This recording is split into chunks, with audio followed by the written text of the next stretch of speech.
Tonight, I'm delighted to have one of Sherry's biggest supporters with me. Elisabeth Hasselbeck is, of course, a View co-host on ABC's hit daytime show, Hi. The View. Hi. Always good to see you. Have a seat.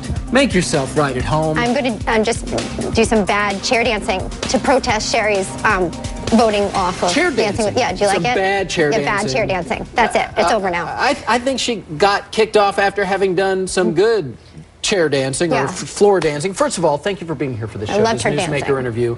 It was very sad. You know, of course, as friends of Sherry, we were rooting for her. As a colleague and co-worker of Sherry's, you were especially rooting for her. Of course. She was so emotional. What did you say to her when you first spoke with her after she got the You know, I news? texted her right away as soon as I saw, and I was sitting with my husband. I had been texting Sherry back and forth, and she's a love, and she had the best spirit, and I know how much this meant to her, and I was in tears. But I thought the message that she sent was ultimately more successful than any shiny trophy she could have taken home from a win. And I think that that message is, don't be afraid, run to it, and you can actually find something so perfect on the other side of that fear. And I just, kudos to her. I love her so much. Well, she has such a positive spirit. I've always felt that anytime you're around her. I mean, it's this truly infectious energy. But I also know, and you mentioned, this was such a big deal for her doing this, that it had to have been so hugly disappointed.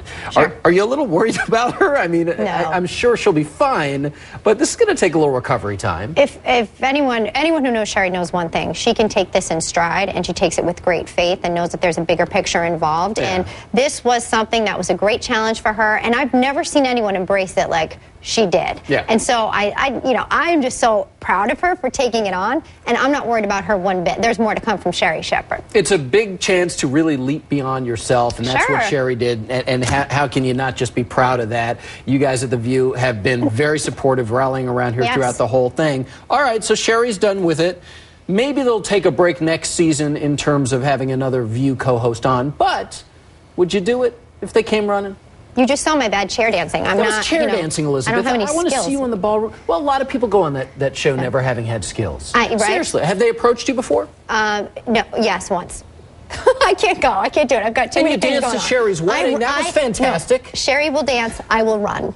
Okay. That's it. All right, and we'll talk about your running. You're doing it for a great cause. I want to hear about that in just a moment. Sure thing. She's not going to do Dancing with the Stars. There is another star that has everybody talking today, and I want to talk to you about this.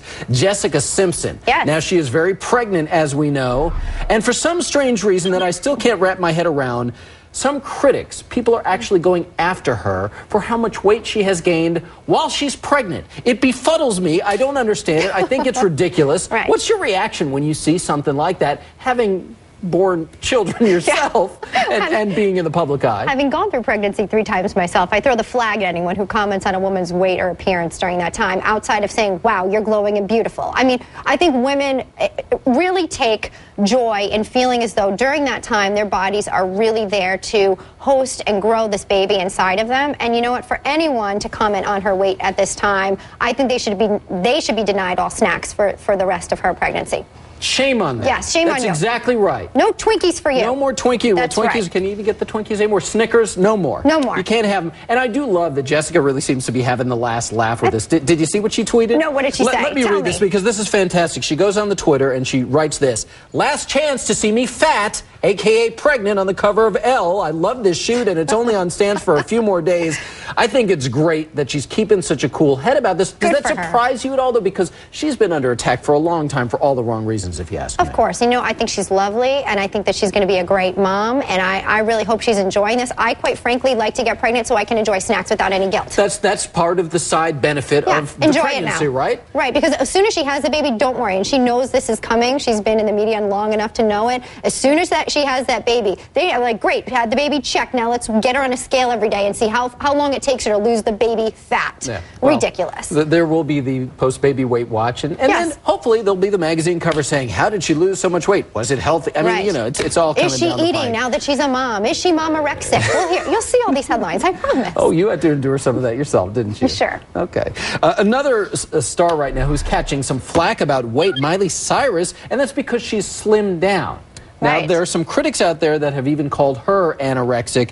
I want to read what she tweeted in reaction to this, and I give Miley a lot of credit for speaking out and being so blunt. For everyone calling me anorexic, I have a gluten and lactose allergy. It's not about weight, it's about health. Gluten is crap, spelled with 4 P's. Anyway, Miley even went as far to say that everyone should go gluten-free for a week. Now, some medical experts did slam her for saying that gluten should be out of everybody's diet since some people should not be gluten-free. That's what's come out. You literally wrote the book on this. We've talked about this before. Deliciously G-free is what you wrote. You are gluten-free. Yes. So do you agree, I mean, with what Miley said or what the medical experts said? What's the reality there? Well, here's the reality of both, because I love a majority of my great friends have gone either gluten-free or they are experts in the medical field surrounding this. So I like to take my diet advice and medical advice from medical experts, and that's what I've done when I wrote the G-free diet and when I wrote my cookbook, Deliciously G-free. I actually provided great recipes that are gluten-free that reduce inflammation. And if you do have a gluten allergy, and right now it's up to 13% of people that do,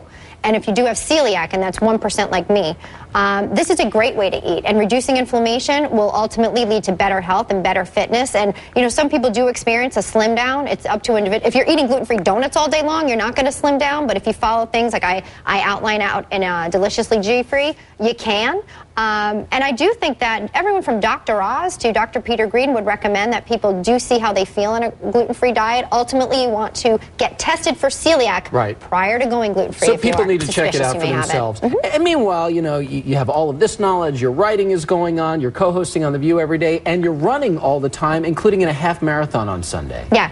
My big joke is that I run so that I don't get pregnant again from my husband. Keep away from the hubby. Yeah. And this is for a good cause. It is for a great cause. You know, the More+Fitness women's half marathon is remarkable. You've got 10,000 women running in New York City, and I love just the visual of it because it's strong women running the city. I love it to death. Kicking some asphalt, as I like to say. Nice. But, you know, I'm actually running as Team Noji, which is a protein, gluten-free, all-natural line that I developed, and also, more importantly, Team Red, White, and Blue, and that's teamrwb.org. You can check it out. It's about veterans reintegration, and it's about a buddy system. When veterans come back, they buddy up with somebody here. Great. And so I'll be running in honor of all the men and women who have given their lives and sacrificed for our country. Good for you. Thanks. I'm so pleased that you're doing it. I'm sorry about Tim. Come cheers on April 15th, Sunday, 8 a.m. Sorry about your husband that you're running from. No, I'm just kidding. I run toward him. Elisabeth's new book is called Deliciously G-free. It's available online and in stores now. And don't forget, if you were in the New York area, you can join Elisabeth, as she said, in the half marathon. Check her out April 15th and all of those women kicking asphalt in Central Park. As we move on, Kim Kardashian.